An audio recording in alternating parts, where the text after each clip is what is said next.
Good day, everybody. Today you have a whole lot of African women around the table for an event sponsored by Africa Learning International. We are all working in international education, and we are all African women in this month of March, which is obviously World Women Month. So what are we here to do today? We are here to share our experiences. We are here to talk about what it means to be an African woman in international education. We are here to share our stories and to give our perspective on the branch where we are working. My name is Estelle Baroung Hughes. I am the secondary principal at the International School of Dakar and the president of Africa Learning International, an NGO whose objective is to connect international educators with local African educators in international education for a long time. Shall I say how many years? This will kind of reveal a lot about me. I started in international education in 2001, so it's been 22 years or 23 years if I can count. Country of origin is Cameroon, and greeting in my language is Wayembe, which means have you woken up? This is just a way of connecting and saying, I see you this morning. Right, so we're moving to Sientania. Hello, everyone. Sawubona, which also means I see you. That's Ndebele, also Zulu. I'm from Zimbabwe, Southern Africa. I'm currently in Argentina at Lincoln International School, and my job is Director of Student Support Services. I began this journey in Argentina 4 months ago. I started online because I had some delays with my visa, but I'm finally here. I started my journey in international education in 2011, and I'm very passionate about special education. Thank you so much. I know Estelle and I know Maipelo. Fantastic. So we're moving to Maipelo. All right, thank you, Estelle. Hi, everyone. Let me say it in my language, Dumela. This is in the Tswana language spoken in Botswana. Dumela means agree. So let's agree to be in community together this afternoon. Right now, I'm currently based in Cote d'Ivoire, right next to Estelle, and I am the Service Learning and IB CAS Coordinator. But next school year, I'll be the whole school vice principal. I've been in K-12 education for 12 years. Thank you so much. I've been in K-12 education for 12 years and all these 12 years at ICSA. So before education, I was a research scientist. And yeah, so I know Estelle, Sientania, Fidelis and Doline. I know you from other spaces. Ambola, nice to meet you. Okay, so we move to Doline. Hi, everyone. It's so great to be here. So I'm Doline, and I'm from Burundi. And in our language, we say Ngaramutse, which is have you waken up well? And so I've been in international education for almost 17 years, I think. Currently, I teach languages in Melbourne in a single-sex school. I'm also part-time because I'm also doing consultancy, and I just currently I'm working with Estelle and her team in Dakar. What else? Now I think that, I also very passionate about education, especially the IB education. So right now I'm working on a big project of opening up our first ever IB school in Bujumbura. Wow. So it's a huge project. We'll see how it goes. Oh, we got a very key person around this table. Someone you can talk to. And I know, obviously I know Estelle, and I know some of you online, and I feel very privileged to be here with you guys. Thank you so much. Fidelis? Hello, everyone. In my country, where I come from, Kenya, we greet habari or jambo, which means how are you? I work at the International Baccalaureate. So Doline, please, you're in the right forum. I'm very, very happy to be greatly supportive on any country on the continent of Africa that would like to go IB. I'm the Director of Curriculum Development at the IB, and I'm so thrilled to be part of this group. I know Estelle for many years now, and I also know nearly all of you from other platforms as well. I have been in international education probably the longest. That also defines my age. I'm more senior, more senior Don't than tell all of me, you. don't tell me you're gonna beat me. You're aging backward. I beat all of you because I'm much older than you. I started in international education in 1998. And therefore, you can imagine that I've been interconnected, inter-education, inter-everything for many years. Awesome. So for over 26 years, I've been in international education. Very, very happy to be connecting with my younger sisters in evangelizing the good work. Thank you Thank so you. much, Fidelis. And we finish with my country girl, Colette. Okay, hi everyone. My name is Ambola Colette. I am a Cameroonian from the Northwest, Bamenda. In my dialect, we say, I'm greeting you, my sisters. Thank you so much. Presently, I am in Venezuela. This is my first job out of Cameroon. I've been teaching in international schools in Cameroon, but this is my first job out of Cameroon. Yeah. So this is my second year. It's interesting, it's challenging, but I'm into it. I teach economics and business management IB. I'm also the CAS and the MUN coordinator in my school. I'm very much passionate about IB. So this year I completed my master's, and my master's thesis was on concept-based curriculum with focus on IB schools. So I plan to explore the IB curriculum more. Thank you. Brilliant. Thank you. Thank you, everybody. So much diversity around the table, of course, because Africa is one of the most diverse continents with, in my country, only 250 languages, in DRC, 500. So we are the biggest contributors of diversity on the globe, and it shows around this table. Let's refocus ourselves on our identity as African women. I would like you to think about a story about one time where your identity as an African Black woman has made you proud. Or that I had with the singer Angelique Kidjo. She's a lady who has been singing for so many decades, and she had a concert in Geneva and visited our school before and sat the students and talked about identity, about Africanness, about the future of our continent. And what struck me in this, in sitting next to this lady, is the strength that she had to share with the students, is the pride that she was exuding, and also the generosity. Her husband was pulling her hand saying, Angelique, you need to go into, you need to rest your voice. You have a concert tonight. And she said, but the children are here and they need to hear.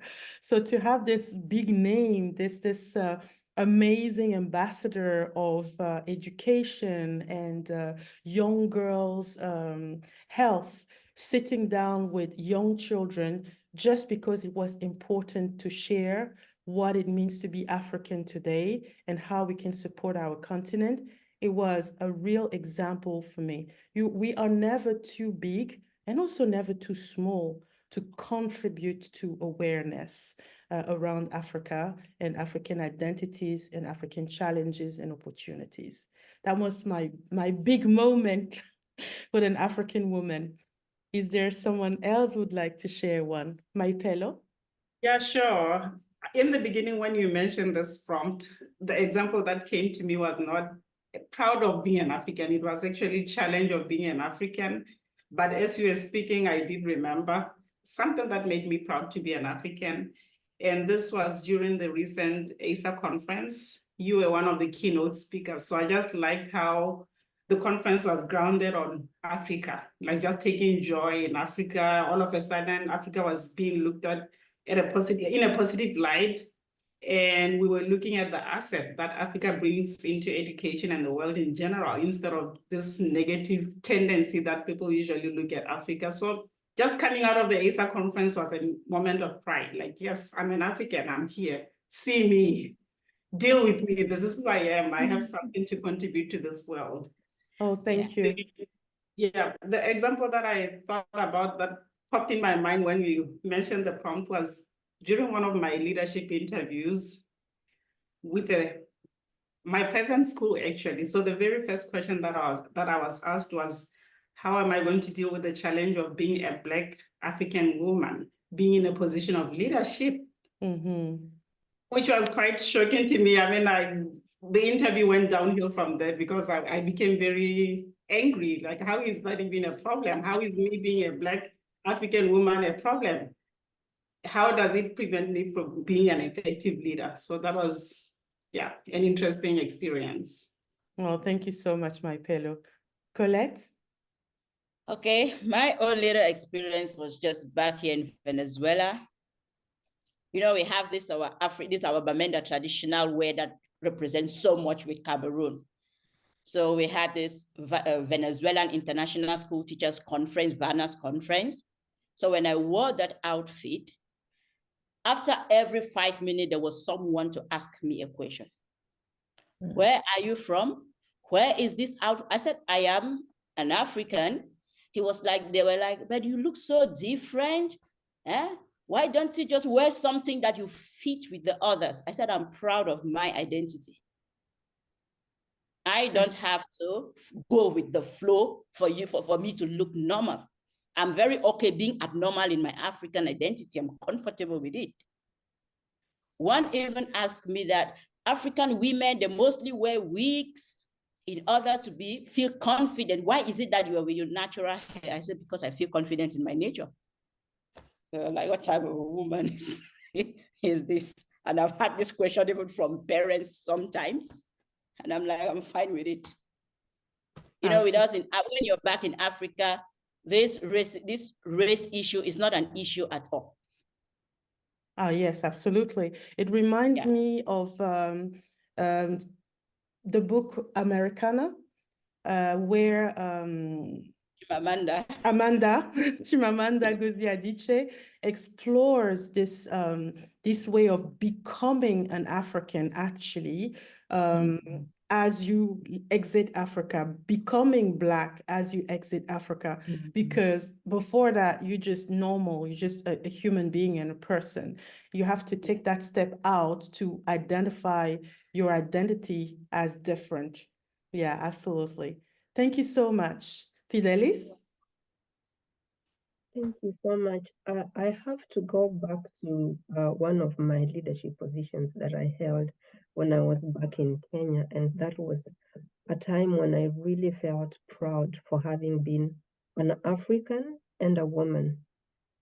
When I was first appointed as the head of school, as the first African, and for that matter, a Black woman, in a school where being the head of that school probably was synonymous to being white, male, and from different nationalities, not definitely from Kenya. And of course, our student community was nothing white. There was probably no one who was purely white. Yeah, we had a few kids of mixed heritage, but we didn't have a purely white person, but we always had the leadership of the school being predominantly white. And what made me proud was the fact that the children in the school could see the representation of their own in the leadership. And the fact that I also understood the context where we were in Kenya and the kind of families where these children came from, despite the fact that these children came from well-to-do families, I knew the context that these were kids whose parents were investing so heavily on education to ensure that they were able to become globally competitive, and therefore they were targeting to go to universities outside Kenya. And that gave me the further drive actually to ensure each and every single child graduating from the school was given the opportunity to get the best recommendations, to be given the opportunity to perform at their best, to get individualized plans to ensure that these kids were doing very well, because then we would put these children somewhere on the global map. And the fact that these kids could come and have private conversations with me, because they also saw me as one of their own, that made me very proud. But that was not the same for their parents, because their parents had paid significant amounts of money to see their children going to a school that was being led by a white person. But the kids really connected with me.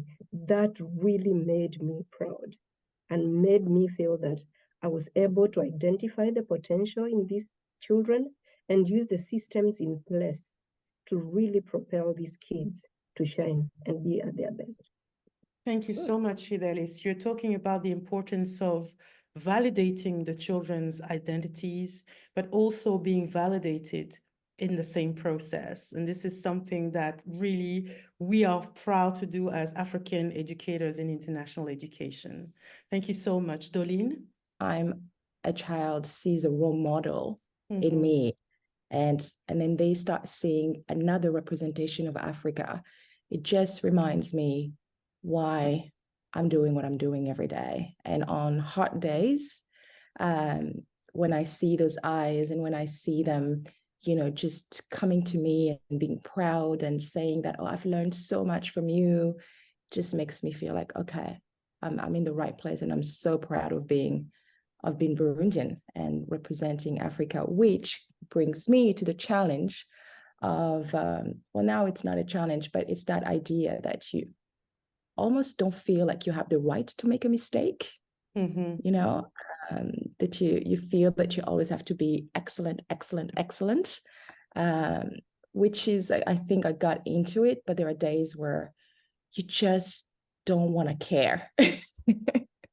And it feels like, as an African woman, especially being the only one, like Estelle said it beautifully in her opening speech, I think, or closing remarks in one of the many conferences that she does. It feels like that's what you need to do every day, and it can be a burden sometimes. Yeah. Thank you so much. Sientania?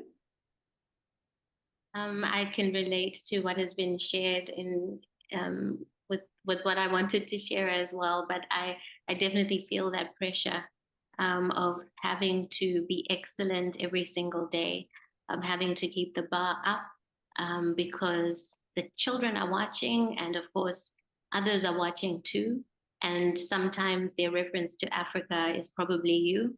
So in my context, I'm very proud that I'm on the leadership team, of course, and the students have never seen anyone like me in that level of authority. And I see the connection that we have when I walk through the corridors. When they see my face, there's this instant connection and smile, and just being there visibly for the students, I think, has been the most touching and most proud moment so far in my journey here. And I guess, being an African woman for me has been a journey of self-discovery. And as you mentioned, Estelle, you can learn to be African after you actually leave your home or you leave Africa. My journey to Cote d'Ivoire was awakening for me, because in Zimbabwe, as you might know, we have a complicated history when it comes to colorism, when it comes to race. And being someone of a mixed race background, it's something that within our family, we've struggled to identify and be proud of the African side of us, because there is a need to try and cling to the Euro side of things. And when I found how important it was for me to really look into the whole of me, not just parts of me, I found that I began to grow in my self-identity. And so coming here as well, I am an ambassador. I mean, everyone looks to me when they want to know about Africa. So there is a huge responsibility. But it has been a journey of self-discovery to stand and be a proud African woman and to let my voice be heard, let my story be heard, even if sometimes I'm fighting self-doubt, I'm fighting self-sabotage at times, but I'm proud that I've made it this far. And as you know, the journey can be lonely most times, but that's when you learn how resilient you are. Absolutely. Thank you so much, Sientania. Just taking all of these stories and getting them, putting them together, I see a double trope here. On the one hand, the pride of representing, but also coming with a cost on us as African women, and also dismantling the trope of being a diversity hire. We're talking about being the first one stepping into these shoes and people looking at us maybe a certain way. And I've been personally, I've experienced both. Last year, a student in the WASAL, which is a West African League competition, came to me and said, "Miss, are you the principal of this school?" And I said, "Yes." And she said, "I'm so proud that you are the principal of this school. You made my day today, Miss." And I was like, "You made my day," you know, these are the precious moments of our experiences. And I've also suggestion that maybe despite my 20 years plus in education, I might be an inexperienced leader, and I needed coaching to be an effective leader.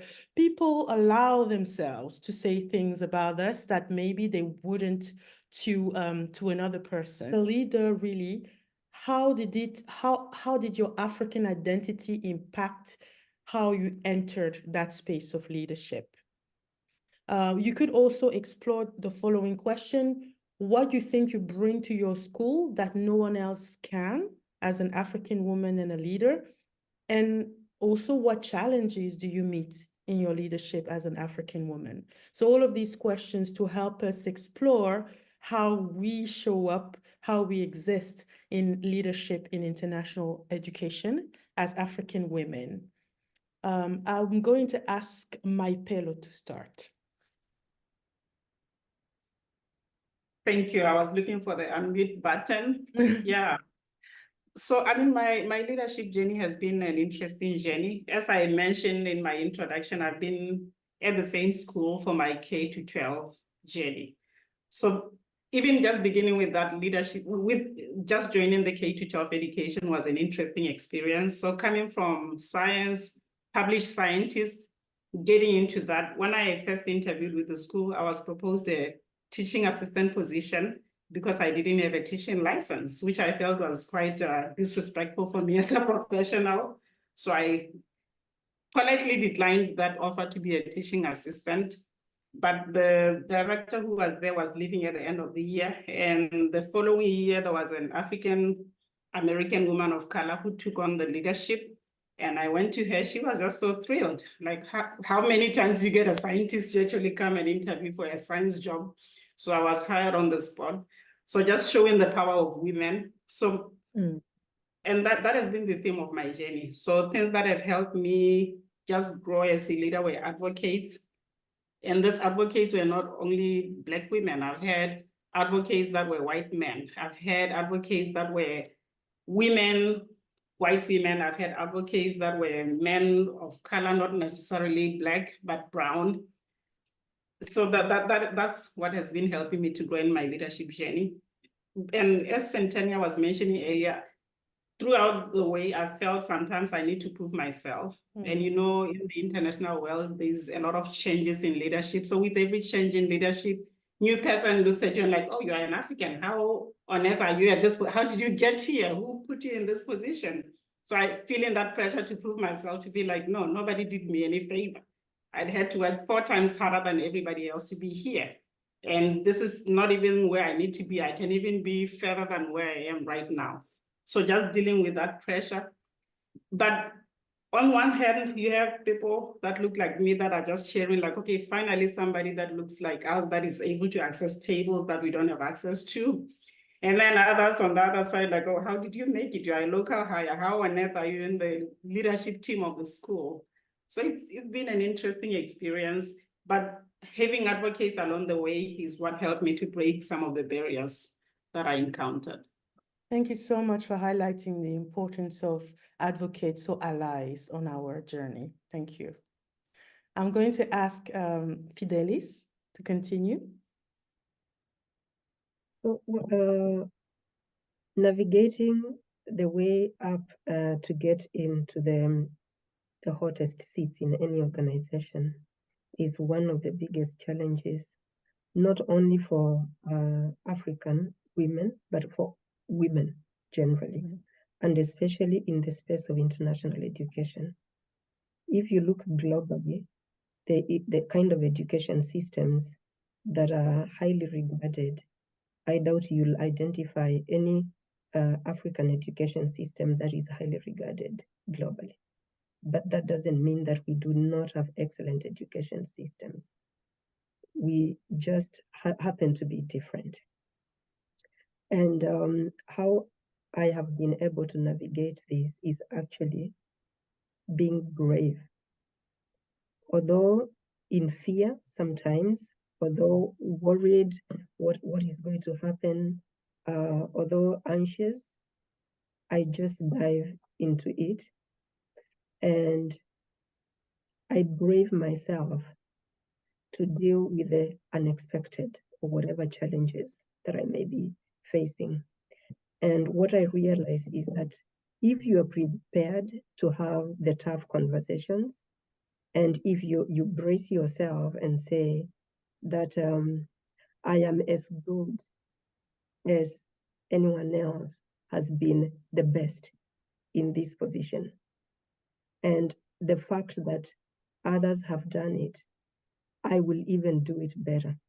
And because women are very conscious of exactly how they do their things, we look for plan A and B and C, and we don't stop there. You look at things like, if this happens like this, then I've got to this option and I go to that option. And generally, we can be more brave than people who might use a lot of words to try and show that they are better in those positions. And how I've navigated it is actually just diving into it and not being scared, but being vulnerable and taking accountability, and build systemically and set systems that are going to support the least heard voices, And once you have gotten to that point, then I try to empathize with my colleagues, with my team, because then that way I embed that trust. And more often than not, you'll find that your teams will work for you, not for something called an organization. They will work for you. Why? Because you have managed to build that trust. And that's one of my biggest things. It may take time, but I create that brave myself and ignite myself and say, I'll take the courage, go ahead, do it, be prepared to make mistakes, learn from my mistakes, empathize with those I'm working with, build the trust, because with trust, then I know I can always depend on the team, irrespective of the color of the team, and tap on the voices that are least listened to. Wow, there is so much in everything that you've said. I think we've got a lot of food and advice from you. Personally touched by the notion of being courageous, taking accountability, also building trust. And I also keep with me what you say about people don't work for organizations, they work for leaders. So let's be the person who creates that goodwill in people. Thank you so much, Fidelis. Sientania? Oh, you need to unmute. Thank you. Thank you, Estelle. Of course, the journey was very difficult to get to this point, and it happened so unexpectedly for me. It just took one person who believed in my expertise, believed in my skills. And this is how I ended up here in Argentina as the Director of Student Support Services. My superintendent is a woman of color. Well, she's Indian, so she's brown. And she also understands how difficult it can be to get those opportunities. And from day one, she was my advocate from the interview. And so I'm so grateful to have had someone advocate for me and someone who continually believes in what I can offer. Before that, it was, of course, difficult. At my previous school, you know, you lead without a title, you take on many responsibilities, but that title doesn't come, that recognition is not given, or people don't want to take the risk. When I first got the job, they did say they were taking a risk with me when they hired me as a teacher, but my job ended up becoming the founder of the special needs department at the school and taking on other responsibilities. And so I think the benefits that I bring to the role of leadership is having a unique voice, and of course representing the minorities that are there. And sorry, I'm trying not to get emotional. It's okay. We do emotion. Well done, Sientania, for this beautiful journey. They should have asked me. The moment I saw you, I knew how special, how wonderful your work was.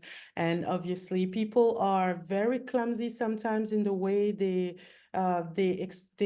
express themselves to us as African women. There's this degree of passionalism that we often have to go through as people consider us as natural subalterns, sometimes even unconsciously.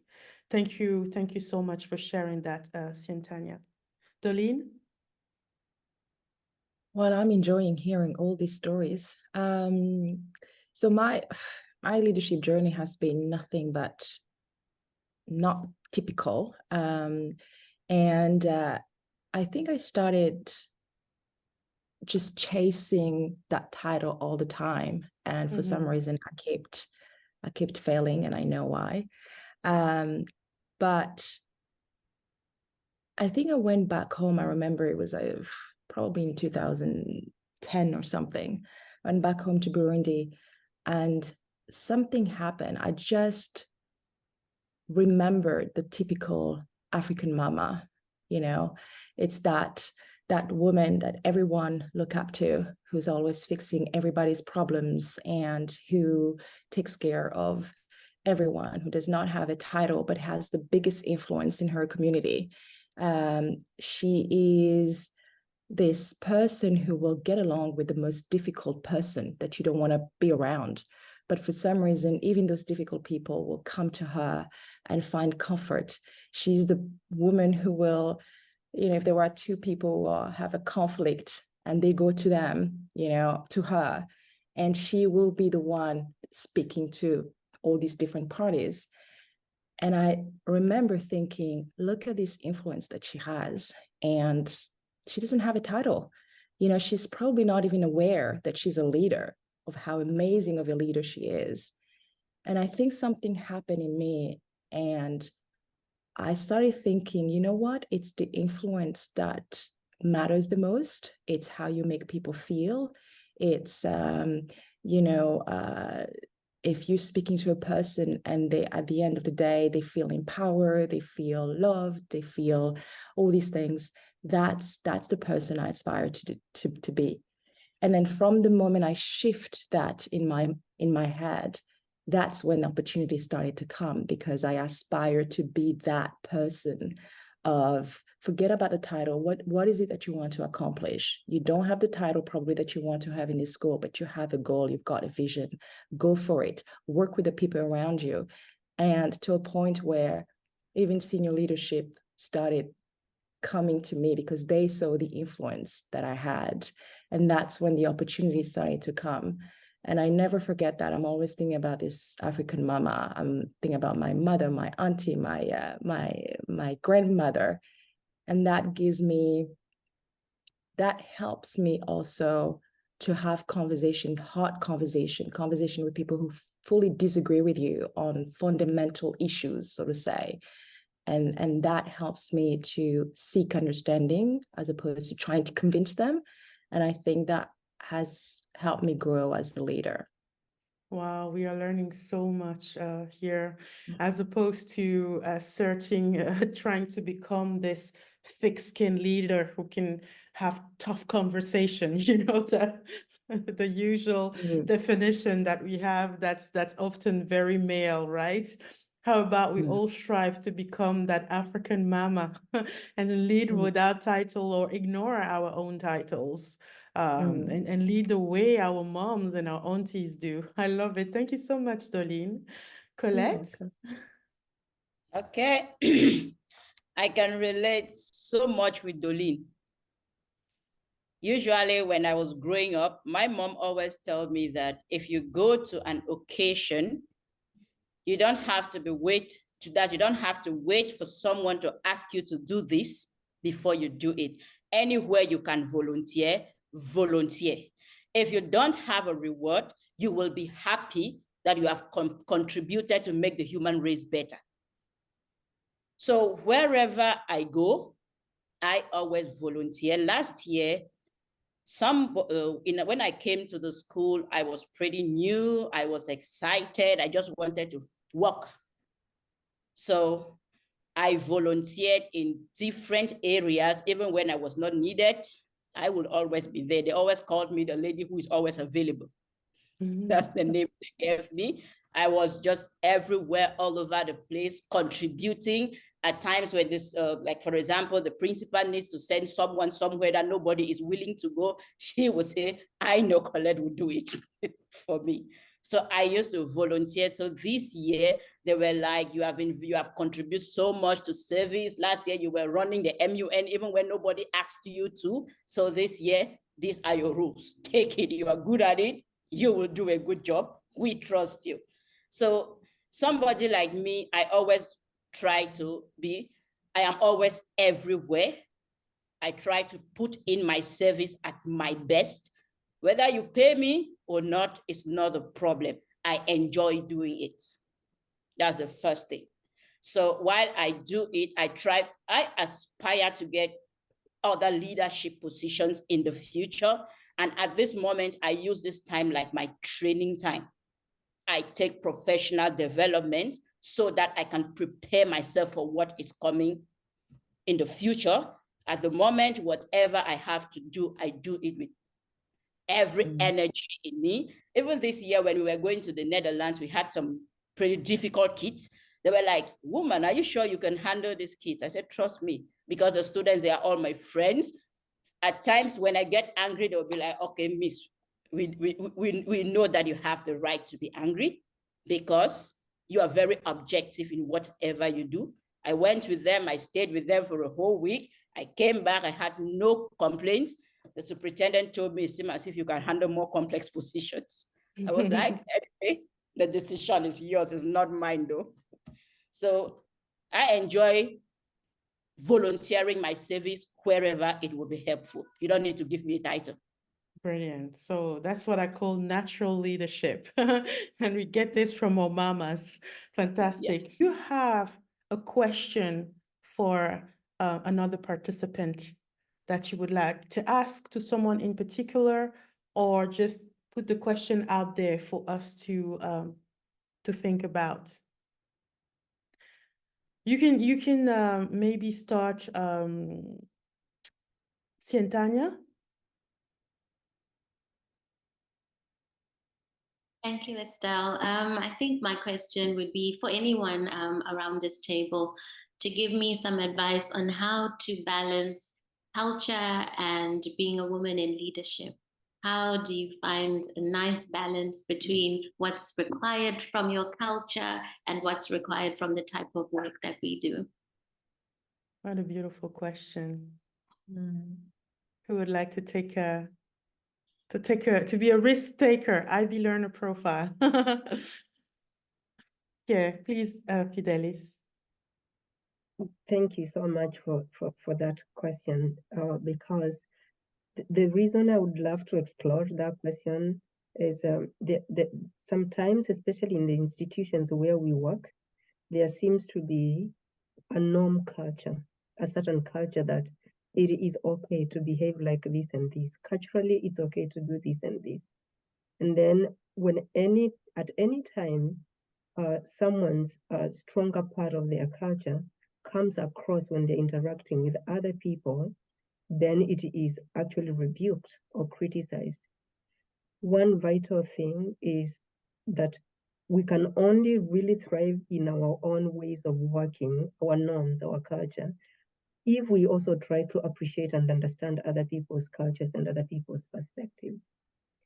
And without making too much apology as a woman, it's very important to thrive in the norm, in the way we work, in our culture, in our positions of leadership. Because a culture within a team will be defined and created by the team, together with the team.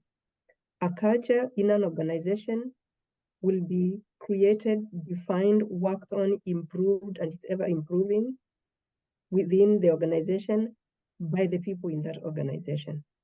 And the fact that you're in an international community and in an international education environment, it means we have such diverse cultures. Hence, it is not necessarily your responsibility to keep on educating people about appreciating other cultures, but it is everyone's responsibility who forms that part of the recipe of that organization to educate themselves and to keep themselves updated in terms of other cultures and how we can borrow that diverse recipe, that combination, to make the best culture, which are the norms and ways of working wherever you are. Because the culture in your institution, the culture that makes your institution thrive might be different from the culture in my institution. Mm-hmm. And therefore, it is everyone's responsibility. And it should not be just necessarily you, just because you probably come from a different culture from majority of the people. It's not your responsibility to keep on educating people. It is probably a collective responsibility in the organization for people to learn to embrace that diversity and to really capitalize on the strength of that complex, diverse group of people who are working in that organization. Thank you so much, Fidelis, highlighting the way culture is not static and we can always have influence on it and build it together, create these norms and not be apologetic about trying to make that culture evolve. Thank you so much. Maipelo? Yeah, so I would say that the first thing for me would be self-awareness. So just knowing who I am, this is my culture, this is what I'm bringing. And then from there now try to understand other cultures. So there's a book, The Culture Map by Erin Meyer. And in the book, she just describes like a continuum of the way people communicate. So you have high context cultures where it's not just the words, so there is the body language, there's everything. And a lot of our African cultures are very high context cultures. And then you have some low context culture where with regards to this culture, with my later experience, I've come to understand that the main thing is to be open-minded. We come back to the IB learner profile. We have to be open-minded, and different stakeholders have different views of culture. The views of the students, the views of your colleagues, and at times the views of the parents, they are all different as far as culture is concerned. And when you find yourself in an environment where you are the minority, you have to be very constructive in the way you communicate your culture to these people. Because I believe if this culture is communicated wrongly, it might have some it might bring you more challenges. For example, like in my school, the way I interact with my colleagues, the way I interact with the students, and the way I interact with the parents is not the same. We talked about body language. There are times you see some body language of some parents, they will be like, why is an African teaching my child? Just from the body language, you can read that. You get it. But now when you are communicating with the students, they are rather interested to learn more about you. They want to learn more about your Africanism. And I feel that I can educate my parents through my students. Once the students have gained my trust, the parents will obviously follow in one way or the other. So in as much as Fidelis said, an organization makes their culture. That is the truth. That is the workplace culture. But what about stakeholders that are not internal? How do you communicate this culture to them? All that to come into play as well to make your life easy in the workplace. Yeah, some of these, our parents, Estelle, you are muted. Yes, I was just saying thank you so much for this reminder that we're still battling against a lot of prejudice, and that a good way around it is focusing our attention on the relationship that we have with students. This is where we can prove ourselves and show by showing what we are able to do. Thanks to maybe share one African notion. It could be from your own country or from another country that you feel you would like to bring to international education or to global citizenship education. Personally, there is something in my culture as a Bafia person in Cameroon that's called the Mpa. And the Mpa is the centering communication, centering community.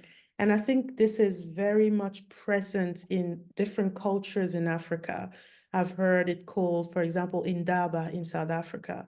It's the palava tree coming together, not with the idea of the stronger person wins, but with the question of what is better for the community. How can we compromise and move forward together?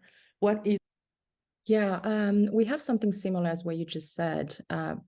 It's basically the same as Ubuntu, where we talk to one another for the better of the community.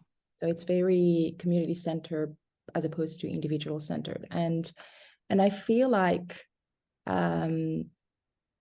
today in international schools, we've stopped talking to one another on matters that are very, very important because we are afraid to disagree with one another. We are afraid to say what we think because we're afraid to be called all kinds of names. And that is the thing that I'm hoping to bring. Actually, there's an article coming soon.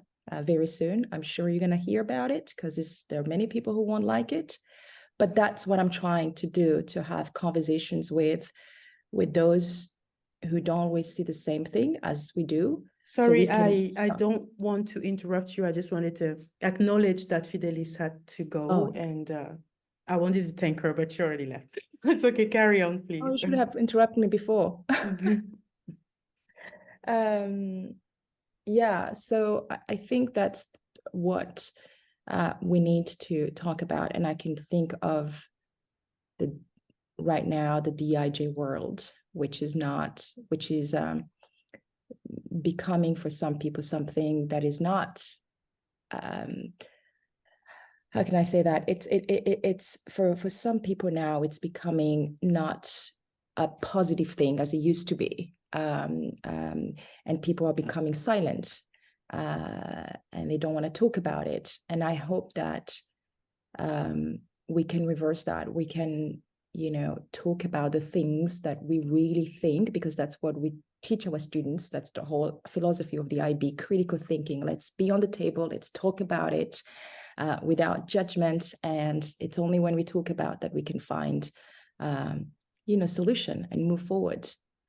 So that's what I'm hoping to bring. And with hopefully this article will be the first conversation, so to say. We can't wait. We can't wait to read it, Doline. Thank you so much. Let's continue. Who would like to share another? Yes, Maipelo?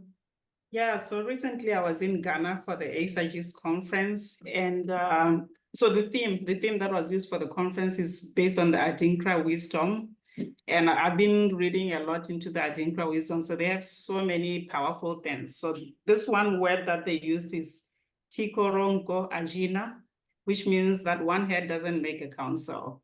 So just we need different perspectives as leaders, as educators, as anybody that wants to make progress. So we need different perspectives, and that just resonated with me. Just thinking about our international school context.